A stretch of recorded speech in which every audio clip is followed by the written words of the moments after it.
Patrick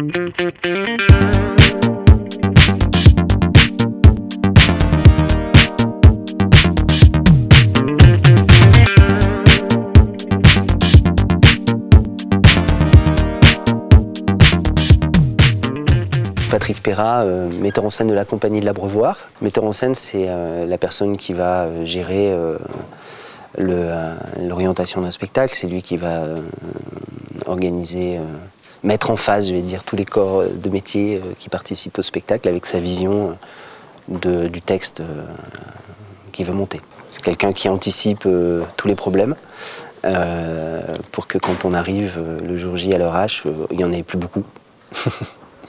Et qui essaye de faire en sorte que tout le monde soit dans la même direction et la même énergie et la bonne, si possible.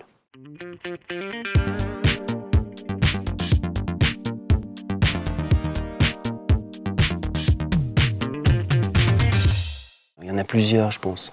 Et on n'est pas tous... enfin, je veux dire, moi, j'ai une façon de faire qui est forcément la mienne. Et puis, il y a des axes qui, pour moi, sont plus faciles que d'autres. Je pense que dans la direction d'acteur, je suis à peu près... pas mauvais. Après, des fois, j'ai du mal à... avec les enjeux, j'arrive des fois pas à tenir assez mes enjeux. La qualité, c'est aussi de choisir un texte qui te correspond. Enfin, ça, c'est pas toujours facile. Je mets beaucoup de temps, en ce qui me concerne. Après, en termes de qualité, de toute façon, il faut... alors, il y a des qualités que j'ai pas. Qui est la patience, la tranquillité. Ça, c'est des qualités que j'ai pas trop.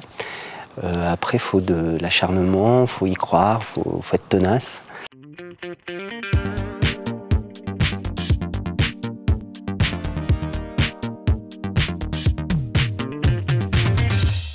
J'ai commencé le théâtre à Clermont, déjà. Ensuite, je suis monté à Lille, au Conservatoire de Lille, la section professionnelle. J'ai d'abord commencé par être comédien. Et puis, donc j'ai joué pendant 10 ans. Et puis après, en revenant sur Clermont, en fait, j'ai continué à jouer pour d'autres compagnies. Mais quand je suis revenu sur Clermont, j'ai eu envie de faire aussi mes propres créations. Et ça s'est fait un peu de façon douce au départ, c'est-à-dire qu'on m'a demandé, puis j'ai commencé à y prendre goût, puis j'ai eu envie de choses plus...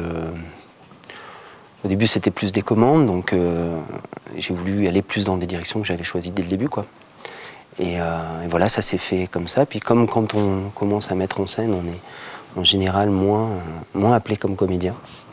Alors c'est un grand mystère, mais c'est comme ça. Puis aussi parce que sûrement ça laisse moins de temps pour jouer la comédie. Voilà, donc je joue moins, je joue même pratiquement plus. Là, je vais remonter sur les planches normalement, si tout se passe bien, sur un projet, mais ça fera un petit moment que je n'avais pas joué dans un gros projet. Après, je joue des petites choses, mais même au sein de la compagnie. Mais par contre, je joue jamais dans les spectacles que je mets en scène, pour l'instant.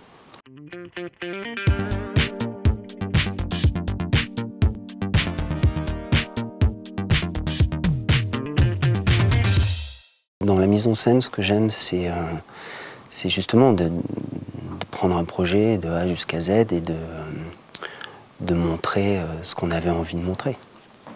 Voilà, ça c'est vraiment quelque chose d'essayer d'amener le rêve qu'on a fait, quoi, sur le plateau. Ce que je trouve très frustrant, en fait, vu que j'ai appris un peu à maîtriser, c'est quand ça commence à jouer, quoi. Où tu n'as plus du tout de prise sur le spectacle. Et c'est parfois un peu frustrant parce que le spectacle idéal n'existe pas. C'est bien d'ailleurs, hein, mais c'est parfois difficile à accepter. Il y a quand même un grand bonheur quand les gens, après le spectacle, te disent « Waouh, c'était bien. Bon, ça m'a transporté, ça m'a plu. Voilà, ça c'est des grands bonheurs quand même. C'est vrai que c'est aussi pour ça qu'on fait ça. »